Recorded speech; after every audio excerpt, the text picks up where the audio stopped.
Right. Hello, everybody. I want to welcome you to another episode of the Capital Gains Tax Solutions podcast, where we believe most high net worth individuals and those who help them, they struggle with clarifying their capital gains tax deferral options.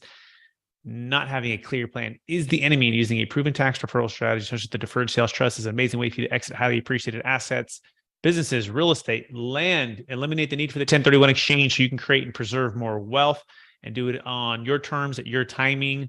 When it makes sense for you. We're also streaming on so you can create and preserve more wealth or help your clients, friends, and family do the same. We're also streaming on Expert CRE Secrets as well, where we're talking with some of the best commercial real estate experts we believe in the world to help you create and preserve more wealth through investment real estate. For those who don't know me, my name is Brett Swartz, and I'm the host of Capital Gains Tax Solutions. I'm also the founder of CapitalGainsTaxSolutions.com or Capital Gains Tax Solutions. You can find us at CapitalGainsTaxSolutions.com. I'm excited about our next guest. He is out of the great state of Colorado, and he's on a mission to help create freedom through real estate investing. Today, we're going to be doing a deep dive on structuring seller financing deals, but we're going to talk about all things kind of real estate, building wealth. And he's also the founder of Front Range Land. And he started his investment journey at the age of 16, and he's managed to build an impressive real estate business and portfolio that allows him the freedom to live and work where he wants within his 20s. Please welcome to the show with me, Dan. And I'm going to let you pronounce the last name because I've already forgot it. That's okay. Dan Haberkost. Thanks for having me, Brett. Yeah. And Dan, for our listeners to get to know you for the first time, would you give us a little bit more about your story and your current focus? Yeah, sure. So quick background, the reference to being 16, I was managing a portfolio of rentals for my boss at the time, along with his farm, while he would spend most of the year in Aruba, and did that through high school. That taught me all about the sort of real estate I do not want to own. C- properties at best, very confrontational dynamic with his tenants. Wasn't a very pleasant experience. Lots of, nasty rentals that had been trashed that I had to go deal with. So did that through high school and college. I worked full time, went to school full time, and it was around 20 years old that I said, all right, how do I take this experience? How do I take, by 21, I've been managing people for 5-6 years, running other people's businesses. So I thought, I haven't had a whole lot of fun in high school and college, but I can certainly take this experience and apply it to some sort of investing or business once finished with school and build something. And so I started reading different books, listening to podcasts, and like everyone else, it was Rich Dad, Poor Dad. That was kind of the light bulb moment. And so shortly after reading that, I went and bought a duplex just as a house hack. I was still in Ohio, bought it there, Parma, Ohio, for anyone who's familiar with the Cleveland area. And then I moved to Colorado, bought another house hack, renting out all the rooms that as I lived in it, just single family. And it was around that time that I realized the low and no money down stuff is nice for one or two investments. But if you really want to build a portfolio of real estate, it really helps to figure out how to make a substantial income. And so I started looking at different active businesses I could start. Should I get my real estate license or try and go be a wholesaler? What should I do? And I met a guy at the local real estate meetup here in Colorado Springs, that had been doing land and development all across the United States, really, for 45 years. And I would drive an hour south every weekend, go meet with him, helping in his business, just kind of follow him around, really, and learn from him. And eventually we started doing deals together. I'd help him find the land for the new builds. I'd help him just manage and put together the new builds. And over time, I just started doing it myself. And so that's where Front Range Land came from. The simplest explanation of that business is just a giant marketing funnel going direct to seller for land. Many of the lots we flip, some for cash, some for terms, and then a couple at a time, I'll put spec homes on. And so that's the active business, which feeds the acquisition of rental properties. Excellent, Dan. Wow, there's so much there, and we'll be diving into a lot of it here in a minute. By the way, if you want to learn more about Dan, you can go to danhaberkost.com. I'm going to spell that for you. And Dan is pretty straightforward, but the last name is HABERKOST.com. Okay, excellent. So before we go into structuring seller financing deals and some of the secrets you learned to build some wealth in creative ways with land development, I want to take one other step back, Dan. I believe we've all been given certain gifts in this life. Some people call them strengths, some people call them superpowers. I'm curious, when you were 16, what was the one thing that people would say perhaps that, was your strength or superpower, or the two things? I've always been able to speak as if I'm much, much older than I am. I can't do my own accounting. That's not a strong suit. I'm not good with anything detail oriented, but I have always been very much able to speak articulately and confidently. Excellent. So communication and do it in a good way and a great way to connect with people that are older than you. I think that helps you to build wealth. It makes sense, Dan. So let's dive right into the topic at hand, which is structuring seller financing deals. So Dan, what is the number one secret to structuring seller financing deals? The number one secret. If we're talking about you selling on seller financing, we can hit that first just to be clear. I would say one of the biggest things is to make sure that you're doing your due diligence on the person to make sure they are going to be able to pay and or getting a large enough down payment that it doesn't really matter. And so let me give you an example. I bought one a couple of years ago, just a piece of land. It was a multifamily lot at $13,500, sold it at 38, and she put 15,000 down. So my money was completely out just after the initial down payment, and then been getting $500 a month on that since. And so in that case, I didn't screen her really hard because the down payment was more than what I even had into it. In other cases, when I've sold land with lower down payments, which is often a great strategy if you're struggling just to get it moved, I'll go on a land contract or contract for deed where it stays in my name, in the company's name until they pay it off. So it's much easier to take back if there's any sort of problem. So those are probably the main thing that comes to mind. Excellent. So it sounds like if you are the seller and you are selling, you're going to be financing the buyer. The number one secret to structuring these types of seller financing deals is to make sure that you're doing due diligence on the person and make sure they can pay as much as you can. Like, you're being thoughtful about that. But even more so, or coupled with that, just make sure it's a large enough down payment where essentially you're getting all or most of your money that you put into the deal anyways, if they don't pay, because you're just going to foreclose on them. Is that a fair summary, Dan? Yeah, exactly. What would be the second secret to structuring seller financing deals? It could be from the buyer's perspective, or it could be just in general for approaching people to make deals. Yeah, the other thought is people often are fixated just on the price and or monthly payment. And so, selling land on terms, you can get really substantial interest rates most of the time if you're giving them what they want, price or terms wise. So, an 8 to 12% interest rate is very typical. Interesting. So so if I'm hearing you're saying, so either someone's typically focused on the price, which perhaps means you can negotiate a little bit lower interest rate because they got their higher price, or they're really focused on the cash flow. In that scenario, maybe it's a lower price and a much higher interest rate. Is that what you're saying, referring to, Dan? Well, I was saying, again, more from the perspective of you're selling the land. A good negotiating tool is they get fixated on they only want to pay X price or they only want to pay X amount every month. And so you can charge a really substantial interest rate.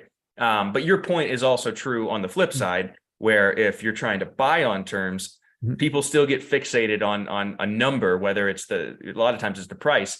And so they'll give you low interest rates if you give them their price. And so I can give you an example of that if you'd like. Yeah, please. That'd be great. Got a rental on seller financing a couple years ago where he had $250 just stuck in his head as the price he wanted. Couldn't get him down on that, but got 3% interest only for 2 years, at which point it transitions to a permanent mortgage at 3%. So especially now, that's quite an asset, having 3% debt on just a solid rental here in town when interest rates are 7-8%. Wow. Okay. Make sure I got that. So you said, fine, we'll give you the 250, although perhaps you don't think it's worth, so you guys aren't coming to a great compromise. But the compromise was he would, or you would, I'm quite sure, 3% IO for 2 years. Yep. And then it was fixed for what? For how many years? And then it's a 15-year straight line amortization loan, just a normal mortgage, 3%. At 3%. Yeah. Then then it's just fully AM, but for 15-year AM. At 3%. So it went from IO just to full AM at 15. Yep. Yeah, that's a great point, especially if interest rates are where they're at now. Yeah. So how do you, and so I'm sorry, were you the buyer on that? I didn't Yes, that's one I bought. That's a rental property. Right. Oh, that's a rental property. Okay. Right. So interesting. So he happened to own it free and clear. Is that what happened on that one? Yep. So talk about when you're approaching deals or finding deals or attracting those sellers to pick up the phone call and call you. What are you doing to attract those leads? All of our marketing is, or almost all of our marketing is mail, and then a small portion of it's cold calling. but mail is the primary source of leads for us. And I'm speaking to Front Range Land, but getting land deals there. That's where we do a lot of direct to seller marketing. Okay. So you're sending the mail, and then the mail shows up and it says, hey, are you considering selling? Would you consider selling on terms? Whatever your creative copy is. Mm-hmm. And then the call, A, what is that typically the creative copy? How does it go? And B, what is the secret to getting them to take action on that copy? Yeah, great question. So it's interesting. The avatar that we most often buy land from at a discount is not distressed. It's very different than housing. It tends to be somebody who bought the land, a decade, 2 decades ago. They bought it on pennies on the dollar, or 4 pennies on the dollar relative to what it's worth today. And so for them, they just want legitimacy and convenience, because there are so many people calling, texting, emailing them every day trying to buy their land that does not or do not actually have money. And so they are sick of it and they just want legitimacy. So the big tagline on ours is, tired of fake offers, we send proof of funds. And that gets us deals all day long. We have a frequently asked question sheet. We send a standardized email template with the contract, the proof of funds, our title company's contact, just a description of the whole process. That has really, really worked for us, because so much of the competition is just wasting people's time trying to assign contracts with no money. Interesting. So I like that. So it's the main pain point, tired of fake offers, right? Mm-hmm. And then it's literally like your bold statement or promise, like we send proof of funds. And then on top of that, then you're showing like all of your guys' team, like picture of you and your contact information, picture of the title company and their contact information, picture of whatever, right? So there's all these legitimate people that are doing business. Is that a fair summary, Dan? Yeah. It's not me doing it anymore. I have acquisition managers, but yes, in concept, exactly. Okay, good. And then what is the call to action at that point? Are they picking up the phone to call you guys and someone's answering? Or okay, go ahead. Mm-hmm. Yep. Oh, okay, simple. And then someone answers the phone. That's the account manager to help work on that deal. Exactly. Yep. Very, very straightforward. It's a simple process. It's occasionally distressed, but I would say 85%, 90% is upper middle class to wealthy and apathetic. And again, this is specifically speaking to land sellers that I'm dealing with. We're dealing with. How would it change if it was like multifamily or like other properties types? I personally, in my business, have not done a ton of direct to seller marketing for multifamily, so I can't speak to that as much. But seeing friends of mine who've built businesses entirely off of going direct to seller for single family, it's a lot of distress. It's a lot of, hey, we need to close now. Something's wrong. They're out of money. It's a totally different scenario most of the time. It's interesting, right? It's more distress if they're actually going to do it, because if they're not distressed, they're probably going to list it through a broker. Exactly. Right? And I guess in the sense of land sales, if you're dealing with deals that are, I don't know, 100 to 300,000, maybe that's your range. I'm not sure. Perhaps not many brokers going to be listing those, or am I reading too much into that, or what's your strategy on that?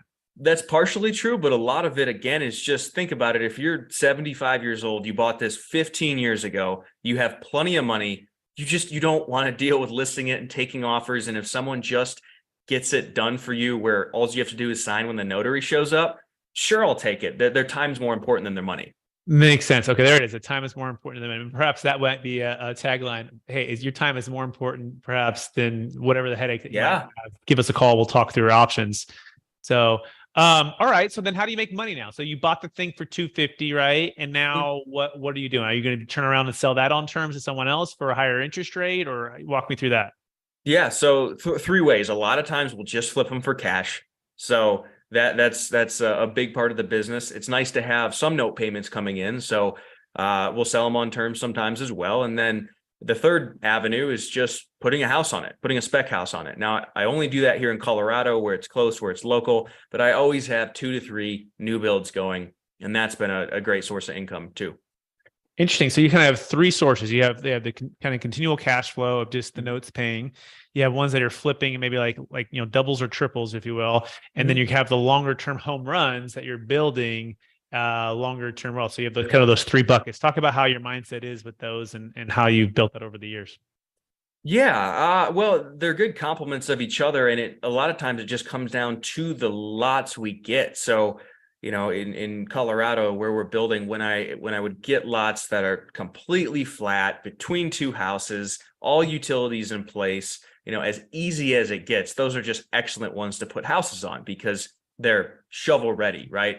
For anyone that isn't familiar with land, if you want to take a piece of raw land and get it to that point, get it to the point where utilities are in place, entitlements are done, and you can go apply for a permit build, that takes a lot of time and effort, money and brain damage, honestly. And so focusing on that sort of land, most people don't realize that is not raw land. No. That is horizontally developed land. And so a lot of people don't realize that when you see, 10 houses on a street with a couple lots interspersed in between, that sort of land is very, very different than, say, the field that's out east of Colorado Springs or wherever you might live. And so I focus on the infill stuff. And when you get those just square shovel ready lots, those are great to put houses on. And then as far as terms, it's harder to sell the infill product on terms because usually it's a builder who's going to build in the next year or two, and maybe they'll do terms for a year, but then they're going to pay it off, because I've had lots of notes pay off this year because I sold them to builders. And so recreational land tends to be a little better for selling on terms because just the usage of it, they don't have a loan that's going to come due on a new construction house where they're going to need to pay you off. And then as far as flipping, just buying and selling for cash, I mean, you can do that with any of the above, but it's just a nice complement to the other two. And that's what I do most right now, is just buying and selling for cash. We're talking with Dan Haberkost. That's and you can find him at danhaberkost.com. That's cost with a K, K-O-S-T. Dan Haberkost. Oh, so, okay. So what I'm hearing, it sounds like highest and best use of the actual land itself. So you're looking at it and you go, hey, what's the highest and best use? Not only that, but also what's the highest and maybe most efficient and effective way to make money on this, right? Yeah. Yep. And take the path of least resistance. Don't force something if it doesn't need to be. You can just flip it, right? Or longer term, collect the payments if you're gonna turn around and just hold her for cash flow, or hey, let's build, because this thing is basically close to shovel ready. Is that a fair summary? Am I way off? Exactly, spot on.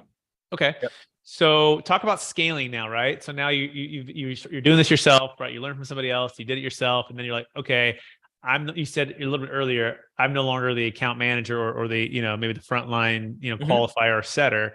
How have you effectively scaled perhaps your frontline sales force, or however that looks, to make your organization grow? Yeah, the two biggest bottlenecks there are capital and manpower. Manpower can be tricky. Finding and retaining good salespeople is something I'm continually learning how to do. But ultimately, if you set this up right, it can be really appealing. You incentivize them properly with solid commissions. And, if you train them right, where they can be independent, it can be a great option for someone maybe with a wife and kids, because they can have freedom in their schedule. It doesn't have to be a rigid 9 to 5. And so both of the guys doing acquisitions for me fit that profile very well. They have new families, they're married, new kids, and so they love it because they can make good money, but have flexibility in their schedule and continually make more as they do better and get better. Then on the capital side of things, this is something I'm continually working on. So, I have way too much of my own cash in my business. I'm working on pulling that out. I have a big line of credit, but then I also have a number of investors.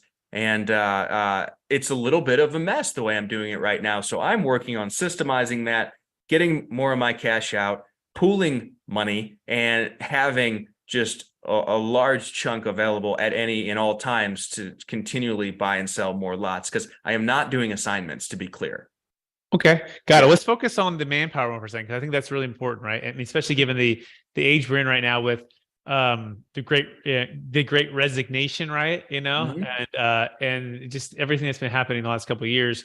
So I said a couple of things I want to flexibility. I want to hone in on, right? And they're head of acquisitions, which so I guess they're very specific. They are out there hunting for deals, right? To bring sellers in, right? To move those. You're representing you guys on the buy side to buy the land, right? So their focus looks like on the buy side, not on the sell side per se. I mean, yes. If you can let them know. And then number two, is it like a salary plus? Exactly, substantial commission with a small base. Yeah, with a small base. Okay, and how do you determine, what do you find the good ratio? If they're going to make X amount, is it 50% is the commissioner, 80%, 70%? Like what's been a good 70-ish? Yeah. Yep. So like 30% base, 70% more upside. Approximately. Okay. Yep. Yeah, cool. What was the one thing that you wish you would have done differently when you hired your first kind of like sales, acquisition guy? It was like, oh, I wish I would have just done it that way the first time. I would have done it sooner, and I would have hired them full time with a base salary immediately. My first acquisitions person was just commission only, which small-minded thinking on my part. Got it. So full time with the base immediately, and just like you say, hey, just make the investment. Yep. By the way, I'm asking these questions personally because I'm moving towards that next big step, right? And Okay. so like this is like fresh in my mind and looking at it, and so it's and we work with strategic alliances that in a lot of ways they act as the outside sales force that bring us opportunities. Sure. But as we're scaling, I'm going, hey, wow, how do we, instead of me being the the frontline qualifier, closer, creating the leads or creating the content like we're doing now. So Sure. Yeah, it's really helpful. Cool. Now you mentioned capital real fast. So capital is interesting, Dan, right? So you said the bottleneck of your capital, meaning either financing stuff to get even probably on land deals, right? Almost impossible for outside bank financing, I imagine, right? Especially in today's day and age. Yeah. But when you said that, you mean so bringing and pulling more capital, so you like syndicate? Is that what you're referring to? That's what I'm working on, is figuring out the best structure to do that. Because the way I've done it up to this point is I have all these investors and quite a bit of money collectively, but it's been just a joint venture on each one, right? So a note and deed of trust, and they fund it, and then there's a certain profit split, and that is way too cumbersome. It makes both the buy and sell more expensive, just as far as paperwork with the title company, and it's the pain in the ass. And so right now, this is something I'm very actively working on, is figuring out the best structure to just pool a large sum of money, because I could go send 100,000 mailers tomorrow if I had the cash in place to fund all those deals. Because number one, land is so simple, especially the land I'm doing, that my guys could take a huge volume of leads. And then number two, there are endless markets where dozens and dozens and dozens of lots are selling every week. And so that part's easy. It's just having the capital ready so we can deliver on the commitment of closing on all the deals that we do. So I'm working intensely on that right now. Yeah. And I think maybe a fund model, right? Like they do for multi-family fund models and such. So that's interesting. So yeah, I'm curious if and when you figure all that out, maybe come back and share that. Lots of wisdom here. Dan, are you ready to move to the biggest frustration with the 1031 exchange round? Sure. All right. So I'm curious, Dan, and what is your biggest frustration for yourself or for clients when it comes to the 1031 exchange? Oh gosh. I'm not a realtor, so I don't have clients, and I have kept all the buy and holds I've bought. The only thing I've sold are my spec homes. So to be very clear, because I like to be transparent, I've not done a 1031, but when I've watched others do it, when I've watched friends of mine do it, it's the time frame. Just the time frame. Having to identify a property so quickly often leads to bad decisions. So I would say that would be my answer. Excellent. Yeah. So we call it the shotgun wedding, right? Where you're selling the house, you're selling the thing, and you're like, hey, I'm a developer, or I'm a land buyer. I don't want to sell my $500,000 or $1 million house and then turn around and have to buy $1 million equal or greater value in this short period of time. And now that's not my business. My business is selling and developing, right? Yep. And if there's a way to sell, defer the tax, and still develop and with the capital all tax deferred, what would that mean for you, Dan? Oh gosh, that would be very helpful. Taxes and mitigating taxes are a big part of what's on my mind right now, and so yeah, that would just save me a lot of money in taxes. If people want to learn more about what I'm talking about, we can go to capitalgainstaxresearch.com. We have a way to eliminate the need for the 1031 exchange, especially if you're a developer like Dan. We just did a $13 million exit in California for developers. They develop car washes. So they buy like 2 acres of land, like an old taco stand, develop it to 4 million, sold it for 13. Wow. And just like Dan, they don't want to be in a position to buy a $13 million car wash. They want to go buy the land again at about 500,000 to $1 million, develop it up to 4, and then do that over and over again. And so they use the deferred sales trust, one of our clients, and it's an amazing opportunity for them to create and preserve wealth on their own timing, no timing restrictions, no debt replacement requirements. You can buy land as long as it's investment property. You can build projects, build businesses. Go to capitalgainstaxsolution.com to learn more about that. That's taxsolutions.com. That being said, Mr. Dan, are you ready for the lightning round? Let's do it. All right. Knowing what you know now, if you could go back to your 15-year-old self, what's the one golden nugget? Make sure you tell yourself to do. Oh gosh, get started immediately from the time you have the idea to the time you execute. Shorten that window and don't be so short-sighted with spending marketing dollars. Okay. Number 2, what's the number 1 book you've recommended or given the most in the past year? Sapiens. I've heard of it. That's the second time I heard that. I'm gonna check that book out. Actually, I got it on Audible. I just got to have to click play. Okay. Number 3, what are you most curious about right now? To the conversation about raising money, raising a large scale fund that ultimately I build a hard money lending company off of. That's the big vision there. I like that idea. We could chat a little bit about that. I think that'd be cool. Number 4, what's your number 1 leadership quote or theme that you strive to live by? Oh, number 1 leadership quote or theme. Oh gosh, I don't know if this is appropriate for that question, but the biggest thing in my mind is just keeping the promises I make to myself. That's the first thing that comes to mind. Mm-hmm. Love it. What's the one big domino, if you could knock over the next 6 months, would make the biggest difference for your business? Raising money at scale in a simplified manner. Last question. After all your success, Dan, helping and building the wealth you've built with land, how do you stay centered with the practice or habit you practice to stay centered in your values and stay encouraged to charge forward to reach even higher heights? I think that's just being really, really clear in my priorities. It's something I think a lot about. I spend a lot of time with older people who have not done this effectively. And so when I set my goals, when I set my calendar and plan, I always make sure the people that are important to me are at the top of the list. And those things are scheduled first and business comes second to that. Dan Habercross, it's been more than a pleasure. I'm thrilled that you were able to share, be with us and share so much wisdom with us. Thank you so much. I want to encourage you to keep using the gifts you've been given as being able to speak and communicate in an articulate way, in a way that can help people create and preserve more wealth with investment real estate, especially with land. For our listeners who want to get in touch with you, would you mind one last time what's the best place for them to find you? DanHabercross.com. Excellent. And our listeners, I want to thank you for listening to an episode of the Capital Gains Tax Solutions podcast, as well as also streaming Expert CRE Secrets. We appreciate everyone out there. We want to encourage you to take action today to invest, to get started. Everything Dan was talking about as well. If you have a opportunity to exit $1 million exit and $1 million proceeds on any kind of transaction, stock, crypto, business, real estate, want to have a saving a failed 1031 exchange, a primary home, you can go to capitalgainstaxsolutions.com. You can check out our new book too, called Building a Capital Gains Tax Exit Plan.